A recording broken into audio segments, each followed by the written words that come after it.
In this house, a furnace is installed, but as you can see, there is no vent pipe going up to the roof. This creates a dangerous condition because it allows carbon monoxide to enter into the garage whenever the furnace is turned on. So my project today is to cut a hole in the roof and install a roof vent flashing and a chimney to properly vent this furnace into the atmosphere.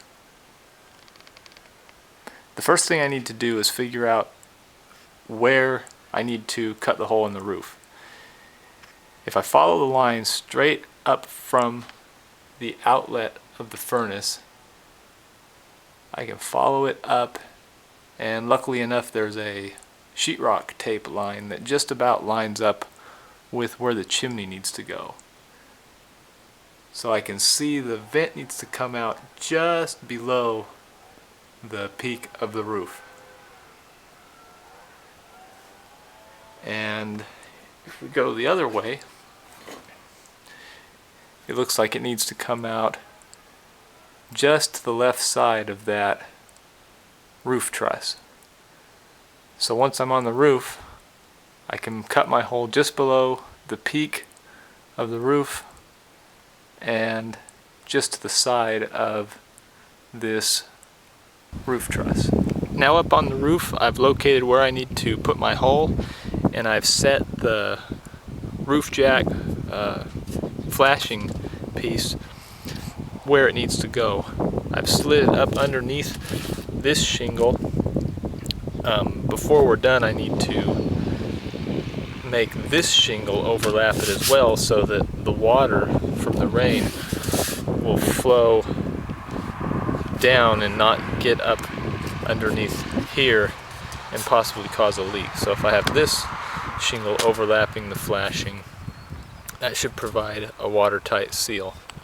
So the next step is to mark where I want to cut my hole.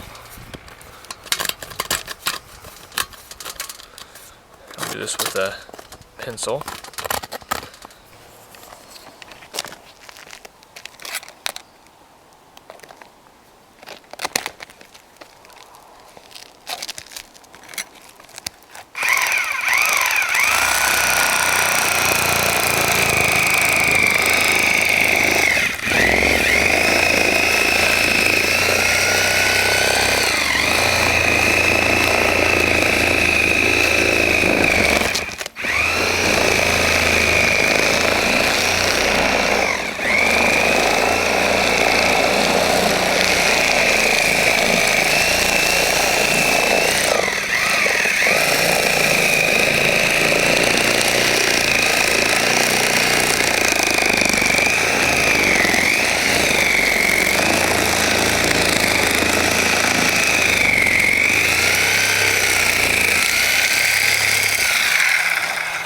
There's my hole, and as you can see, it lines up with the outlet of the furnace.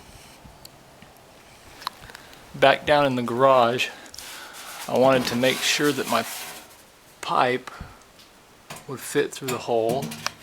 It does, no problem. And it's lined up where it needs to be. Now I need to trim away some shingles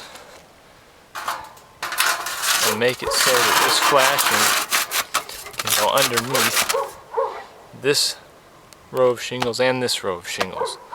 It can be on top of this row and this row. As I try to push it up, it looks like there's a nail that needs to be removed, which there is. So I will use this chisel and gently remove the nail.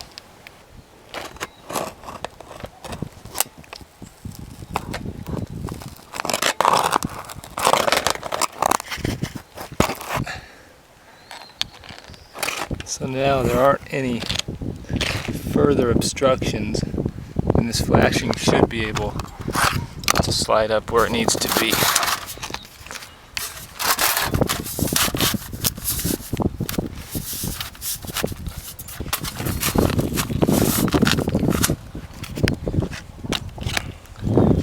just noticed because of the way this falls, there's a space right here between the flashing and the roof, so I think I will trim this shingle so that it will come up over as well. That way the flashing will sit flush against this, or sit flat against this row of shingles. So I cut away this piece, and there is one nail that I need to remove here, and then I should be able to slide the flashing up where it goes. I got that nail out.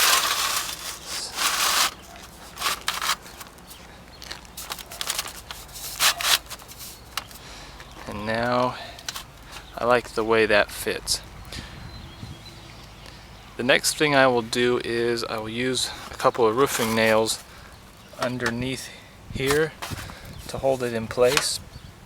I'd rather not nail anywhere where it's exposed, just for the possibility of water leaking in. Now my nails are installed, and the installation of the flashing is complete.